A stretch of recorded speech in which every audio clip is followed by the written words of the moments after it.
Buenos días, doctora. Doctora Ivonne Rojas Siñani. Mi nombre es José Isela Mamani. Voy a dar a conocer lo que es el estado sólido. Eh, Muy bien. Buenos días, doctora. Doctora Ivonne Rojas Siñani. Mi nombre es José Isela Mamani. Eh, Voy a dar a conocer lo que es el estado sólido. Pero antes, dar a conocer el nombre de mi grupo, que es la mujer de sólido duro como la piedra. Ese es el nombre que me di la libertad de poner a mi grupo, ya que soy la única que va a exponer. Aplicaciones en la industria farmacéutica. ¿Cómo se aplica en la industria farmacéutica? Se aplica como una técnica de difracción de rayos X. ¿Qué quiere decir esto? Que es un monocristal que permite elucidar la estructura de las moléculas de la red cristalina y por lo tanto este proporciona una información clave para distinguir lo que son los polimorfos.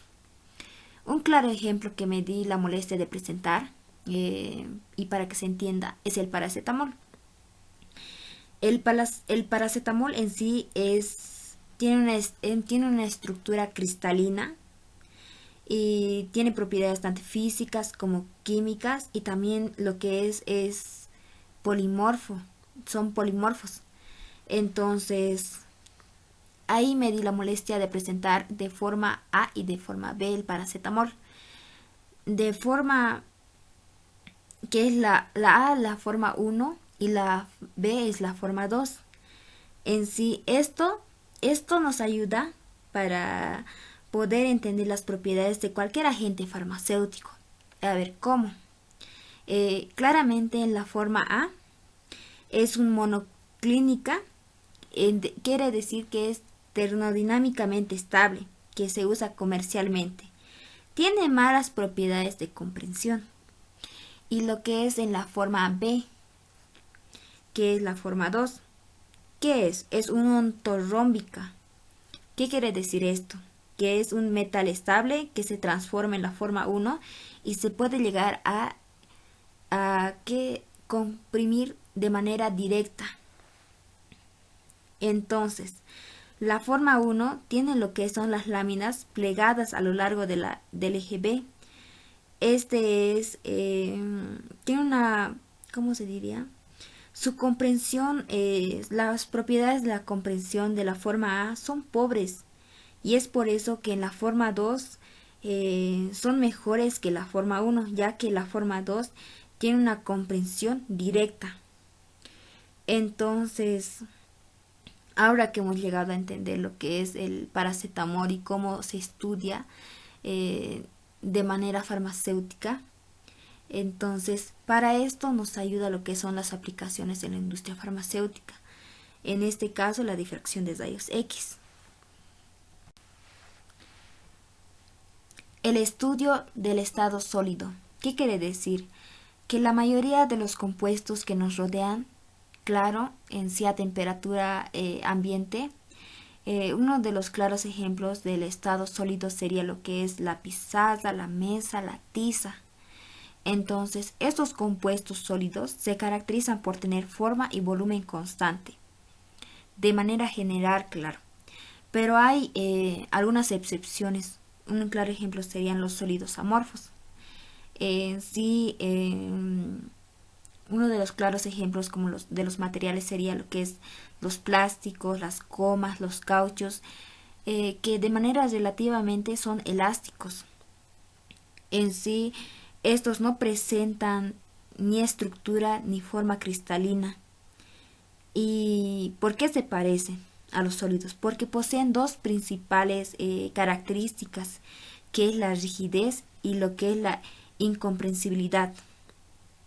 Entonces, estos son diferentes a lo que dice el estado sólido.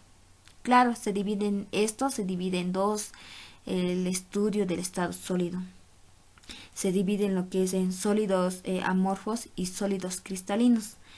Los sólidos cristalinos en sí tienen una forma tanto interna como externa de manera ordenada. Entonces, por eso se caracterizan. Pero aquí de un resumen acerca del estudio del estado sólido. Los compuestos sólidos se caracterizan por tener forma y volumen constante, ya di a conocer ese punto. Un sólido es una sustancia de cuya partícula se ordena en las sedes cristalinas. Eso ya habla lo que es el sólido cristalino. Entonces, lo que es el número 3, existen sustancias denominadas sólidos amorfos que no presentan ni estructura ni forma cristalina. Esto también ya di a conocer. Entonces, eso es el resumen del estudio del estado sólido. Muy bien, voy a dar a conocer lo que es la estructura cristalina. Pero antes voy a dar a conocer las características de la estructura cristalina para que me vaya entendiendo y desenvolviendo en la estructura cristalina. Tiene 5 características: número de átomos de la celda, concentración anatómica, el número de coordinación, densidad teórica y factor de empaquetamiento. Vamos a empezar por el número de átomos de la celda. El número de átomos de la celda tiene lo que es una fórmula para desarrollarse, lo que es N es igual a N1 más 1/2 por NC más A por NB. Esta fórmula es para desarrollar el número de átomos de la celda. Ahora voy a dar su descripción. El NI significa los números de átomos del interior de la celda. El NC es el número de átomos de las caras de las celdas. Y lo que es la NB son el número de átomos de la vértice de la celda. Y lo que es la A es la contribución anatómica de la vértice de esa celda. ¿Qué quiere decir? Que el 1/8 de las celdas son para cúbico y el 1/6 es para celdas hexagonales. Entonces, dado a comprender lo que son los números de átomos, voy a pasar a lo que es la concentración anatómica. En la concentración anatómica, la fórmula es por volumen de la celda. Volumen de la celda. ¿Qué quiere decir esto? Si se constituye la BE, lo que es en la área del plano, habla sobre las concentraciones anatómicas superficiales. Si está por lo que es la longitud de segmento de esta dirección, se habla sobre la concentración anatómica lineal. Entonces, en sí es el volumen de las celdas, se da a conocer gracias a las concentraciones anatómicas. Y lo que es el número de coordinación. El número de coordinación es el número de los vecinos más próximos que los rodean lo que son a las celdas. Entonces, eso sería lo que es el número de coordinación. Ahora, lo que es a la densidad teórica. Este tiene una fórmula. Como se puede ver en la pantalla, es igual a... Bueno, voy a dar a conocer qué significa. Ahí se ve una N, que significa el número de átomos. La M mayúscula, que significa la masa anatómica. Y lo que es la A, es el número de Avogadros. Entonces, dando a conocer los significados, se puede desarrollar de esa manera lo que son las fórmulas de la densidad teórica. Se puede desarrollar para saber lo que es la densidad teórica. Y hablando de la densidad teórica, esto se divide lo que es en dos, lo que es la densidad anatómica superficial y lo que es la densidad anatómica lineal. En la densidad anatómica superficial hay una fracción de plano de manera cristalográfico que se ha ocupado por los átomos, es decir, el número de equivalentes de los átomos cortados en el plano. Este se puede apreciar igual de manera su fórmula Entonces también hay otro, lo que es la densidad anatómica lineal. Esta es una fracción de una dirección de manera cristalográfica. Sorry, no puedo pronunciar bien esa parte. Es decir, que ocupa los átomos, es decir, el número de equivalentes de los átomos cortados por la dirección, es decir, el número de equivalentes de diámetro, los diámetros cortados. No sé si me di a entender, pero son esos. Ya. Pasándome lo que es al factor de empaquetamiento. El factor de empaquetamiento se divide en tres, lo que es en volumétricos, superficiales y lineales. El volumétrico se puede visualizar que hay una fórmula, F es igual a B0, que es bajo el volumen por igual a la B. Entonces ahí se puede apreciar lo que es la fórmula de los volumétricos. Entonces la B0 ahí implica lo que es el volumen que ocupa por los átomos. Lo que es la NC es el número de cada especie, y lo que es la R es el radio anatómico de cada especie. Del superficial, de igual manera, se puede apreciar en la pantalla que hay que es igual a la área ocupada por los átomos, es igual a la área del plano. Entonces, ahí en la fórmula lineal también se puede apreciar que es igual a la longitud ocupada de los átomos bajo la longitud del segmento. Entonces, esos serían las fórmulas que se van a utilizar en lo que es en el factor de empaquetamiento. Esas serían las características de la estructura cristalina. Muy bien, voy a dar a conocer un sólido amorfo. Un sólido amorfo no posee lo que es una estructura ordenada.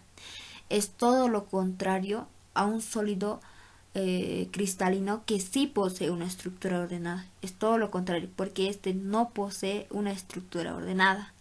Como se puede apreciar en la pantalla, la estructura está todo desordenada, al azar. Entonces,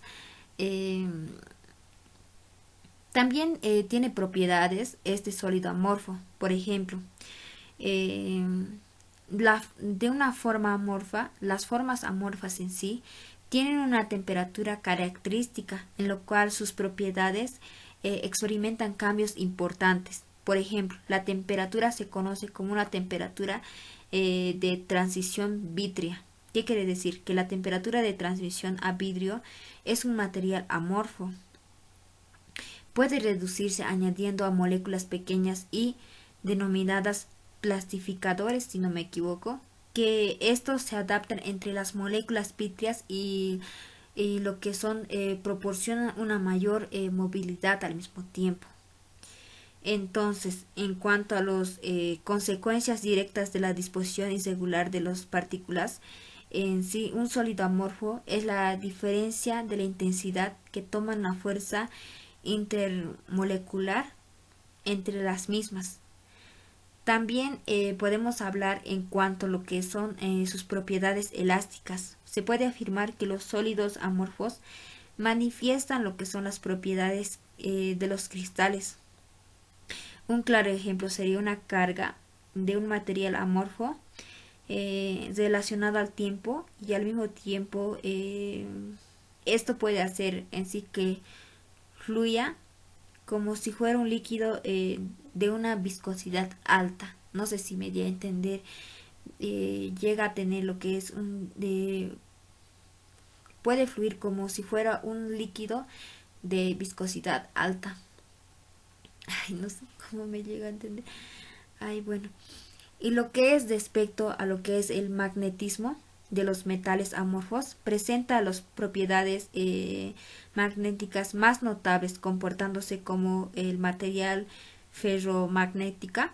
Entonces, aquellos que se producen en un ordenamiento magnético, lo que son en momentos magnéticos en la misma dirección y sentido, en sí que va a ir a una misma dirección y sentido.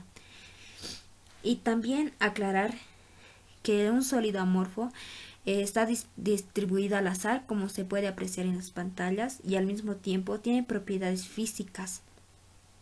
El sólido son idénticas a todas las direcciones, en sí lo que es una isotropía. Eso se puede dar a aclarar a base de los sólidos amorfos. Bueno, nos vamos a pasar a lo que son sólidos cristalinos. Una pequeña definición. Los sólidos cristalinos en sí son aquellos átomos, iones o moléculas que se repiten de forma ordenada. Entonces, como se puede apreciar en la pantalla, vamos a hablar sobre los tipos de sólidos cristalinos. Aclarar que este cuadro de tipos de sólidos cristalinos tiene un respaldo. Si no me equivoco, es a base de una revista o a base de un libro. Por lo general, mi persona maneja esta clase de respaldos. Muy bien, aclarando esto, voy a hablar de los tipos de sólidos cristalinos y los puntos que vamos a tomar. Los puntos que vamos a tomar son partículas y componente, volatilidad, punto de fusión, dureza, solubilidad y lo que es conductividad eléctrica y lo que son algunos ejemplos. ¿Por qué? Con estos tipos de moléculas de sólidos cristalinos vamos a dar a conocer a dónde pertenece lo que es el cloruro de sodio, a dónde pertenece lo que es el magnesio, el hierro, el oro, el plomo, a dónde pertenecen. Entonces es por eso que debemos saber los tipos de sólidos cristalinos. Aclarando esto, voy a dar a conocer lo que son los sólidos iónicos. Los sólidos iónicos, hablando de partículas y componentes, se puede decir que son iones formados por una red cristalina. En lo que es en volatilidad, no son volátiles. Punto de fusión, son altos, de 600 a 2000 grados centígrados. Y lo que es la parte de dureza, sí son duras. La parte de solubilidad son mayormente solubles en solventes polares. Un claro ejemplo es el agua. La conductibilidad eléctrica se puede decir que son muy buenos conductores. Un claro ejemplo está ahí, que es el cloruro de sodio. El cloruro de sodio es un claro ejemplo de los sólidos iónicos. Muy bien, me voy a pasar lo que es el sólidos moleculares. Hablando de sólidos moleculares, las partículas y componentes en sí son moléculas con pequeños números de átomos unidos por enlaces covalentes. Su volatilidad se puede decir que son volátiles, y lo que es en punto de fusión son bajos, de 100 a 300 grados centígrados. La parte de dureza se puede expresar que no son blandos, y lo que es la solubilidad se puede decir que son insolubles en agua, mayormente son solubles en solventes no polares. Y lo que es en conductividad eléctrica son malos conductores. Y lo que es un claro ejemplo sería el hielo seco de naftalina. Es un claro ejemplo de lo que son sólidos moleculares. Muy bien, me voy a pasar a lo que son sólidos covalentes. En los sólidos covalentes son moléculas con elevados números de átomos unidos por una red de enlace covalente. En volatilidad se puede decir que no son volátiles. En lo que son puntos de fusiones se puede dar a conocer que tienen un punto de fusión muy alto, de 1000 a 4000 grados centígrados. Y lo que es la parte de dureza se puede apreciar que son muy duras. Y lo que es la solubilidad, sí, son insolubles en la mayoría de los covalentes, tanto en polares y no polares, en sí en ambas. Y lo que es la conductividad eléctrica son malos conductores. Uno de los claros ejemplos son el diamante de nitrato de boro. Es un claro ejemplo de los sólidos covalentes. Muy bien. Ahora voy a dar a conocer los sólidos metálicos. Los sólidos metálicos en sí son átomos unidos entre sí mediante un enlace metálico. En la parte de volatilidad no son volátiles. en lo que es en la parte de punto de fusión. En sí, en esta parte van a ser variables, se va a depender, esto va a depender de la intensidad del enlace metálico. Y lo que es en la parte de dureza, también de la misma manera son variables. Esto va a depender de la intensidad del enlace metálico de igual manera. Y lo que es de la solubilidad, se puede decir que son insolubles en agua. La mayoría son solventes en algunos. En lo que es la conductibilidad eléctrica, son los mejores conductores. Un claro ejemplo sería el magnesio, se puede apreciar ahí, el hierro, el oro y el plomo. Estos son un claro ejemplo de los sólidos metálicos. Entonces, dando a conocer los tipos de sólidos cristalinos, podemos entender qué es el sólido cristalino, entonces, de esta manera. Muy bien, voy a dar a conocer lo que son las celdas unitarias. La celda unitaria en sí es una unidad estructural esencial que se repite varias veces en un sólido cristalino. Esto es unas redes de Bravais que son paralelepípedos que constituyen de la menor subdivisión de una red de cristalino. Hay un claro ejemplo que está en la pantalla que da a conocer, ahí se da a conocer que es una estructura esencial, como puede decir la celda unitaria. Después se forma lo que es la traslación del largo de los ejes, después se puede dar a conocer lo que es la traslación a lo largo del eje X, después a la traslación a lo largo del eje Z. Entonces ahí se puede apreciar lo importante que es una celda unitaria y cómo se va formando después a base de las celdas unitarias. Entonces, eso sería lo que son celdas unitarias. En sí, que se repite varias veces sin dejar espacio en lo que es en una red cristalina. Ahora vamos a hablar, como se puede ver en la pantalla, el punto entre en las celdas unitarias, los puntos reticulares. En los puntos reticulares se encuentran lo que son los átomos, las moléculas y los iones. Esos son los puntos reticulares. Y en lo que es en un sólido cristalino también puede construirse con una celda unitaria y en operaciones de traslación. Ya di a conocer este paso, como se puede apreciar en la pantalla, ahí está cómo se va formando las redes cristalinas a base de las celdas unitarias y operadores de traslación. Muy bien, vamos a hablar sobre el sistema cristalino de las redes. En sí, un cristal se compone a base de la combinación de una celda unitaria donde las celdas vecinas comparten lo que son las caras, ártices o vértices. Entonces, estos se van uniendo. En sí, una celda unitaria se va uniendo con las celdas vecinas. En sí, entonces, cada sólido cristalino tiene 7 tipos básicos de celdas unitarias. Estas celdas unitarias se expresan en lo que es en cúbico, tetragonal, ortorrómbico, hexagonal, monoclínico y triclínico.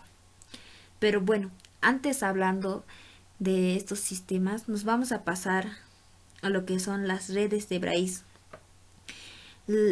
Bravais demostró en el año 1848, si no me equivoco, que está asociado con los 7 sistemas cristalinos. En sí hay únicamente 14 redes cristalinas conocidas como las redes de Bravais. Tienen todas las estructuras cristalinas, pueden expresarse en términos de 14 patrones. Ahí podemos apreciar lo que son la P, que significa primitivo, la I que significa centrado en el cuerpo y la F que significa centrado en las caras y la C que significa punto de retículo de las caras opuestas. Y ahí falta la R, pero tiene que ser la R de romboidal. Entonces, eso podemos aportar a base de lo que son las redes de Bravais. Ahora nos vamos a pasar a lo que es cúbico, tetragonal. En sí, podemos también dar a conocer que cualquiera de estas celdas unitarias a lo que es tridimensional forman una estructura que se caracteriza en un sólido cristalino. Entonces, podemos apreciar en la pantalla, cúbico tiene una fórmula, tetragonal tiene una fórmula, ortorrómbico tiene una fórmula, hexagonal tiene una fórmula y monoclínico tiene otra fórmula, y los triclínicos, estos se van a pasar a los tipos de celdas.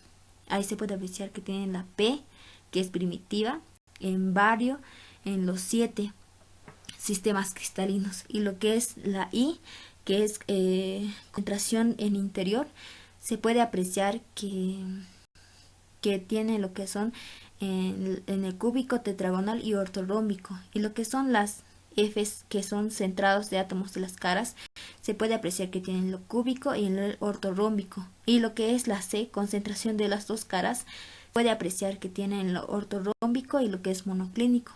Entonces así se va descifrando el sistema de cristalino de las redes.